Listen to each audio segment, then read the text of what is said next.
വയനാട്ടിലെ മണ്ണിടിച്ചിൽ ദുരന്തവുമായി ബന്ധപ്പെട്ടുള്ള തിരച്ചിലുമായി ബന്ധപ്പെട്ട ഏറ്റവും പ്രധാനപ്പെട്ട വാർത്തകൾ എന്താണെന്ന് നോക്കാം. തിരച്ചിൽ ഇന്നിപ്പോൾ 5ാം ദിനത്തിലേക്ക് എത്തിയിരിക്കുകയാണ്. ഹിമാചൽ പ്രദേശ് സ്വദേശിയായ വിക്രം റാണയാണ് ഇനി കണ്ടെത്താനുള്ളത്. 4 സോണുകളിൽ 2ാമത്തെ സോണിലാണ് ഇന്ന് കൂടുതൽ പരിശോധന നടത്തുക. ദുരന്തത്തിൽ 7 പേരുടെ മരണമാണ് ഇതുവരെ സ്ഥിരീകരിച്ചത്. അപകട സ്ഥലത്ത് നിന്ന് മാറ്റിപ്പാർപ്പിച്ച കുടുംബങ്ങൾ ഇപ്പോഴും ക്യാമ്പുകളിൽ തുടരുകയാണ്. ഫൈസൽ നെടുമ്പാല തത്സമയം വിവരങ്ങൾ നൽകാനായി ചേരുകയാണ്. ഫൈസൽ, ഇന്നിപ്പോൾ 5ാം ദിനത്തിലെ തെരച്ചിൽ ഒരാളെ കൂടെ കണ്ടെത്താനുണ്ട്. അപ്പോൾ സോൺ 2 കേന്ദ്രീകരിച്ചുള്ള പരിശോധനയായിരിക്കും നടക്കുക. അത് കഴിഞ്ഞ ദിവസങ്ങളിലൊക്കെ നടന്നതുപോലെ മണ്ണുമാറ്റിയുള്ള പരിശോധനകൾ തന്നെയായിരിക്കുമെന്ന് മനസ്സിലാക്കുന്നതിനപ്പുറത്തേക്ക് അവിടെ നിന്ന് മാറ്റിപ്പാർപ്പിച്ച കുടുംബങ്ങളുടെ കാര്യത്തിൽ, ദുരിതാശ്വാസ ക്യാമ്പുകളിലൊക്കെ കഴിയുന്ന കുടുംബങ്ങളുടെ കാര്യത്തിൽ എന്ത് തീരുമാനമെടുക്കുന്നു?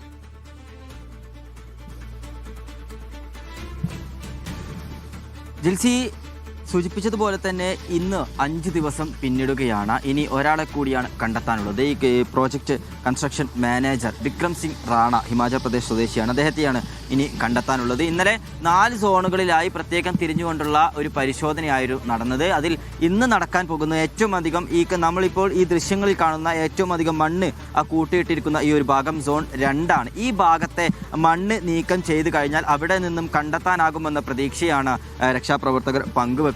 ഇനി അവിടെ മാത്രമാണ് ഏറ്റവും അധികം തിരയാനുള്ളത്. ബാക്കി എല്ലാ ഭാഗത്തും ഏകദേശം മണ്ണ് നീക്കം ചെയ്തുകൊണ്ടുള്ള ഒരു പരിശോധന പൂർത്തിയാക്കിയിട്ടുണ്ട്. ആ ഭാഗത്ത് മണ്ണുമാന്തി യന്ത്രങ്ങൾ ഉപയോഗിച്ചുകൊണ്ടുള്ള തിരച്ചിൽ ഇപ്പോൾ ആരംഭിച്ചിട്ടുണ്ട്. പൂർണ്ണമായും ആ ഭാഗത്തെ മുഴുവനായിട്ടുള്ള മണ്ണും നീക്കം ചെയ്യും എന്നുള്ളതാണ് ഇന്നലെ മന്ത്രി അറിയിച്ചിരിക്കുന്നത്. അവിടെ നിന്ന് കിട്ടും എന്നുള്ള ഒരു പ്രതീക്ഷയിൽ തന്നെയാണ് ഇപ്പോഴുമുള്ളത്. അവരുടെ കുടുംബം ഇപ്പോഴും കാത്തിരിക്കുകയാണ് കിട്ടും എന്നുള്ള ആ ഒരു പ്രതീക്ഷയിൽ. വളരെ വികാരഭരിതമായിട്ടുള്ള നിമിഷങ്ങളാണ് ഇവിടെ അവരുടെ കുടുംബമൊക്കെ വന്നപ്പോൾ നമ്മൾ നേരിൽ കണ്ടിട്ടുള്ളത്. അപ്പം ഇന്ന് കിട്ടും എന്നുള്ള ഒരു പ്രതീക്ഷയിൽ തന്നെയാണ് തുടരുന്നത്. മറ്റൊന്ന് ജിൽസി സൂചിപ്പിച്ചതുപോലെ ക്യാമ്പുകളിൽ കഴിയുന്ന ആളുകളാണ്. 5ാമത്തെ ദിവസമാണ് ഇന്ന്.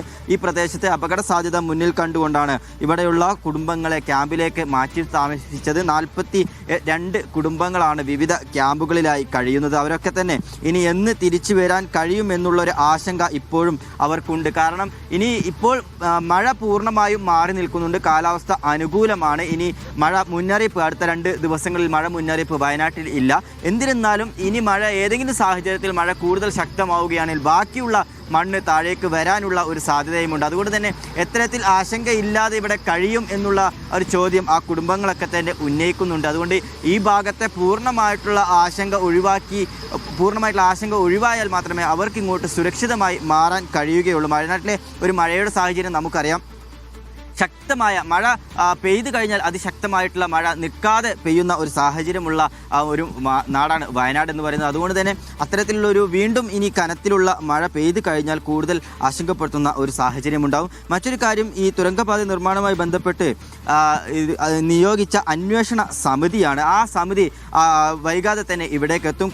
ഈ ഒരു സംഭവത്തെക്കുറിച്ചുള്ള പഠനം നടത്തി പൂർണ്ണമായിട്ടുള്ള ഒരു റിപ്പോർട്ട് സർക്കാരിന് സമർപ്പിക്കും. Kozhikode NIT professor doctor Santhosh G Thampi, പരിസ്ഥിതി ഡയറക്ടർ എഞ്ചിനീയർ ഡോക്ടർ ജൂഡ് എന്നിവരുടെ നേതൃത്വത്തിലുള്ള ഒരു അന്വേഷണ സംഘത്തെയാണ് ഇതുമായി ബന്ധപ്പെട്ടുകൊണ്ട് നിയോഗിച്ചിട്ടുള്ളത്. അവരിവിടെ എത്തി ഇവിടുത്തെ പരിശോധന നടത്തി പൂർണ്ണമായിട്ടുള്ള ഒരു റിപ്പോർട്ട് സർക്കാരിന് സമർപ്പിക്കും. അതിനുശേഷം ഈ ബാക്കിയുള്ള മണ്ണ് ഇവിടെ നിന്ന് നീക്കം ചെയ്യുന്നതുമായി ബന്ധപ്പെട്ടുകൊണ്ടുള്ള കൃത്യമായിട്ടുള്ള നടപടി ഉണ്ടാകുമെന്നുള്ളതാണ് ഇപ്പോൾ അറിയിച്ചിരിക്കുന്നത്. മറ്റൊന്ന്, ആശുപത്രിയിൽ കഴിയുന്നവരുടെ കാര്യമാണ്. ഇപ്പോൾ ചികിത്സയിൽ കഴിയുന്നവരുടെ ആരോഗ്യനില തൃപ്തികരമാണ്. എല്ലാവർക്കും ആരോഗ്യനിലയിൽ പുരോഗതിയുണ്ട് എന്നുള്ള കാര്യം കൂടി ആശുപത്രി അധികൃതർ അറിയിക്കുന്നുണ്ട്. ജിൽസി, ശരി. ഫൈസൽ നെടുമ്പാലയാണ് വിവരങ്ങൾ നൽകിയത്. അപ്പോൾ ഇന്നും തിരച്ചിൽ തുടരും. വിക്രം റാണ എന്നൊരാളെ കൂടെ കണ്ടെത്താനുള്ളത്. അതിനപ്പുറത്തേക്ക് മണ്ണ് നീക്കുന്നതുമായി ബന്ധപ്പെട്ടുള്ള കാര്യങ്ങളിലൊക്കെ നടപടികൾ കൂടി പ്രതീക്ഷിക്കുകയാണ്.